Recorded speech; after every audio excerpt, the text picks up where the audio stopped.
இப்போது முதலியார்னு பேர் யாருக்கு வைக்கணும்? எனக்கு ஒரு பிள்ளை, நான் ஒரு 4 பிள்ளை பார்த்தேன். முதல் பிள்ளை முதலியார், 2வது பிள்ளை செட்டியார், 3வது பிள்ளை நாய்க்கர், 4வது பிள்ளை பிள்ளைமார். ஏன்னா அது செல்ல பிள்ளைன்றதுனால.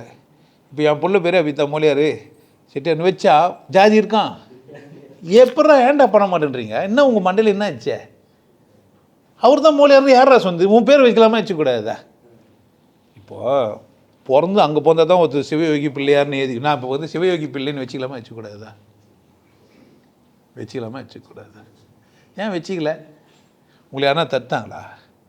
உங்களை யாருன்னா கேட்டாங்களா? நீங்கள் என்ன சிந்திச்சிங்களா? ஏன் நீங்கள் பேர் வச்சுக்க மாட்டேன்றீங்க? அதில் வர உங்கள் ஜாதி பேர் போகிறதுக்கு பெருமையாக இருக்குது. இப்போ பறையர்னு போட்டுக்கிறதுல பெருமை. ஏன் நீயும் நாய்க்கர்னு போட்டிங்க, என்ன பிரச்சனை இல்லை? நான் ஜாதி என்னமோ இது பறையர் தான், ஆனால் என் பேர் மோலியார். முன்னிட்டு பின்னிட்டு எதுவுமே இல்லை. உங்கள் பேர் நாங்கள் அப்படின்னு கேட்டால் மோலியாருங்க. உங்கள் ஜாதி பறையர். மோலியாருன்றீங்க பறையர். பேர் முதலியாருங்க, பேர் பறையர். வச்சுக்கலாமா வச்சுக்கூடாது தான்? உனக்கு எந்த ஜாதி பிடிக்குதோ அந்த பேர் வச்சுக்கலாமா? பாப்பா நல்லா இருக்கிறான் புரிஞ்சிச்சு உனக்கு, அப்படி தானே? பேர் வச்சுக்க, பிராமணன் வச்சுக்க, என்ன பிரச்சனை? உன் பேர் என்ன? பிராமணன். என்ன ஜாதி? பறையர்.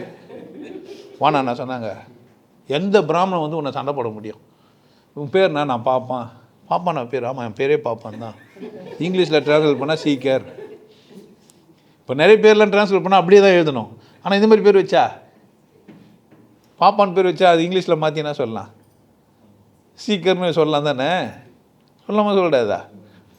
சிந்திக்கவே இல்லை. நான் என் சிந்தனை தளத்தை என்னவோ பண்ணிட்டானுங்க, டேமேஜ் ஆகிட்டேன்.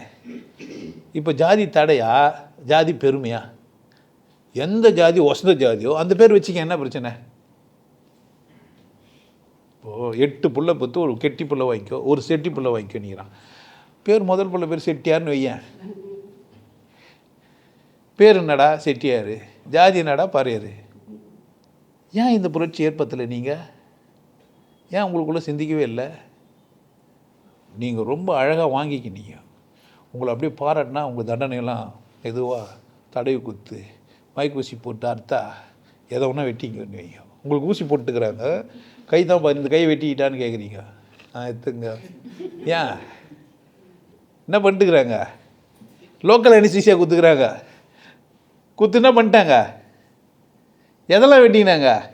இப்போ உரும் முண்டை தான் நிற்கிது. எதுக்குன்னா தலை முழிச்சிச்சா அதுக்கு மட்டும்தான் வருது.